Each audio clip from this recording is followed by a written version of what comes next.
Alright, let's dive into this.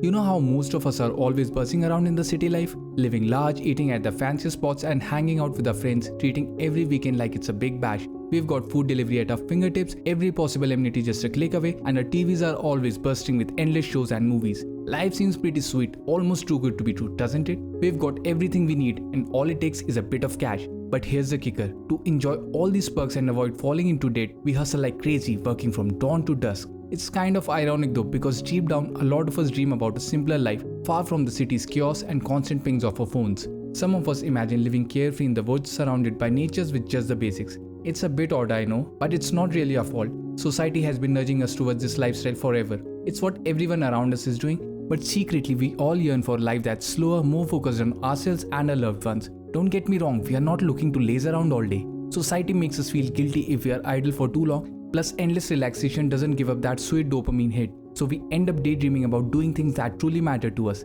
things that are essential for survival and nothing more. The developers of Japaneserurallifeadventure have keenly recognized this aspect of life that many of us yearn for and have crafted a game that resonates with these aspirations. It's important to remember that this is just a game, a straightforward and uncomplicated one at that, so don't anticipate any life-altering revelations from playing it. However, its charm lies in its soothing and powerful delivery achieved through its simplicity. With this in mind, let's dive into the review of this game. The most crucial factors that define a great game from my perspective are its ability to master the 5 key pillars of mobile gaming: gameplay, feel, ease of use, novelty, and default go-to status. In reviewing Japaneserurallifeadventure, my focus gravitated primarily towards its gameplay, which I will predominantly discuss in this video. The reason for this emphasis is the beautifully implemented and addictive nature of the gameplay. It's often mind-boggling to me that how something so simple can be so remarkably effective and enjoyable. The game begins with minimal resources at your disposal. You find yourself in a rural setting with a home and a somewhat stubborn landlord who's cautious due to past tenants abandoning their rural life dreams. The journey starts with basic tasks like gathering flowers, weeds, sawdust, stones, and logs. Using these simple resources and a few tools in the shed, you begin to shape and personalize your space. And just like in real life, you use basic items like wood, nails, and tools to construct amenities such as a well, which helps you in simplifying tasks like fetching water rather than every time going to the river. As the game progresses, you will find it easier to accomplish these daily tasks and will start exploring ways to utilize the collected items. This includes selling excess items to a town hall representative who visits daily, helping you to gradually accumulate money. These funds could then be used to purchase necessary equipment from a local peddler, helping you to progressively build a toolkit for rural living. Fishing rod and a bug catcher soon become part of your daily routine, adding fishing and bug catching to the list of tasks. As you spend more time into the game, you will realize the game starts reflecting real-life logic, which is low-value yielding tasks will take up limited time of your day, while your focus will start shifting to more profitable activities. For instance, selling cooked fish fetches more profit than selling it raw, or when you start growing crops, you recognize that processing them adds more value than selling them raw. To achieve all these tasks, you will need more advanced equipments which require completing additional tasks integral to the story. Thus, the game unfolds just like life, guiding your decisions and making the journey feel real.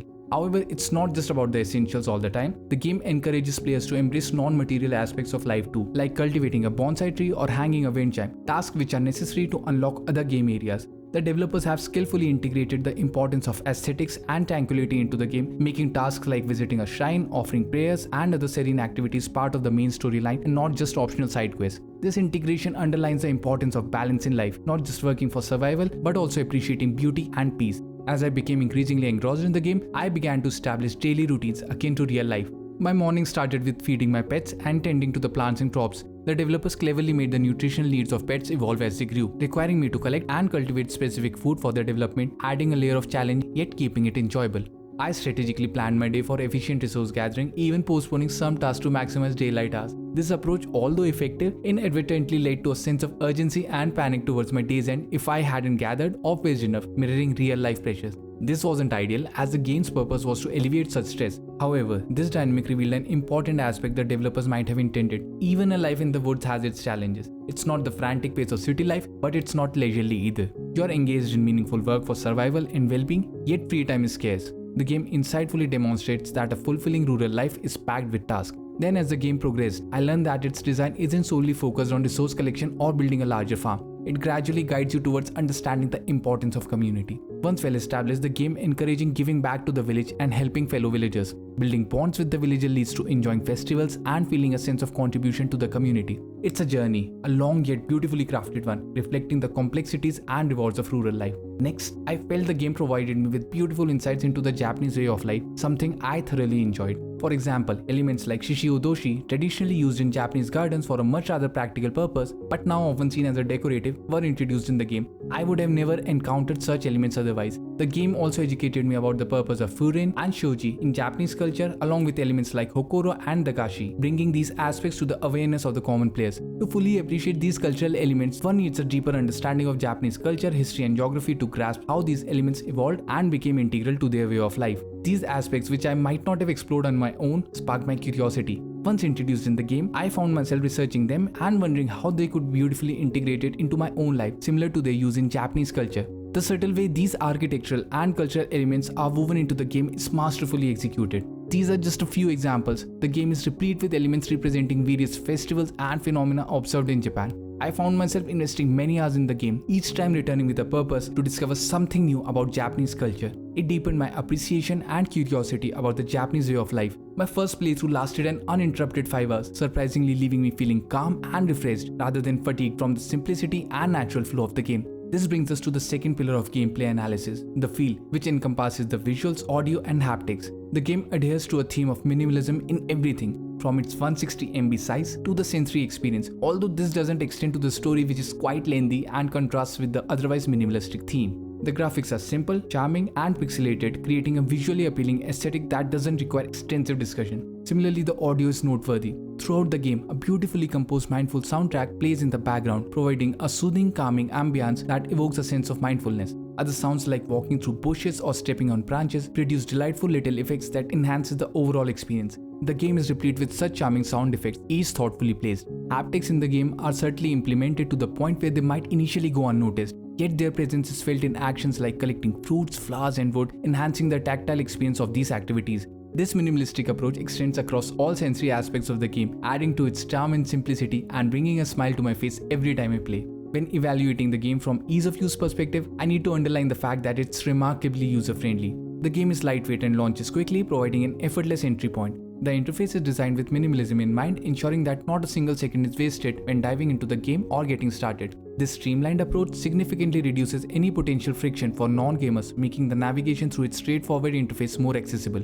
As a result, even those new to gaming are likely to find it easy to return to the game. And in terms of intuitiveness, the game adheres to a simple formula common to life simulation games. Collect resources, trade them, complete tasks, and level up. While experienced gamers will find this straightforward, the game isn't about complexity, but about providing a calming, unpretentious experience. For non-gamers, there might be a slight learning curve in understanding the life simulation genre, but once they become familiar with it, they are likely to be drawn back to the game for hours of engaging, uncomplicated, and delightful content. The game, while excellent in many aspects, does not introduce many novel features to the life simulation genre. However, this isn't necessarily a drawback, as there are limited ways to innovate within this type of game. Instead, the game excels in meticulously detailing every aspect of the life simulation experience, whether it's the process of harvesting crops and preparing them for cooking, or the amount of energy the character expends while engaging in various activities like cropping, renovating, building, or fishing. Every detail is beautifully executed. Attention to these fine details is meticulously rendered, requiring only basic common sense to navigate village life. Moreover, the game goes beyond merely building resources. It recognizes that the character cannot spend their entire life solely accumulating wealth and possessions.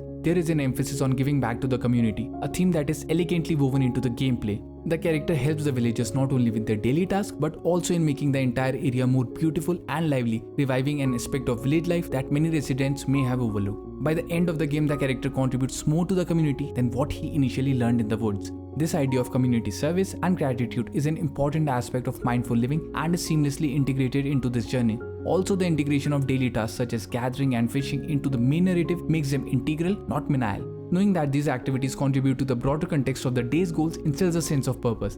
The game's high level of engagement and its vast array of tasks have certainly earned it my default go-to status. Whenever I find even the smallest window of free time, I prefer pulling out my phone to play this game instead of mindlessly scrolling through newsfeed. Whether it's collecting resources, going fishing, helping someone with their chores, or feeding my pets, there's always something engaging to do. However, given the game's extensive content, it often requires more time than those brief intervals to complete a task or to even put my phone down. Its addictive nature lies in the fact that there's always something to be done in the game. This constant availability of tasks and activities keep me coming back for more, making the game a go-to choice in my free moments.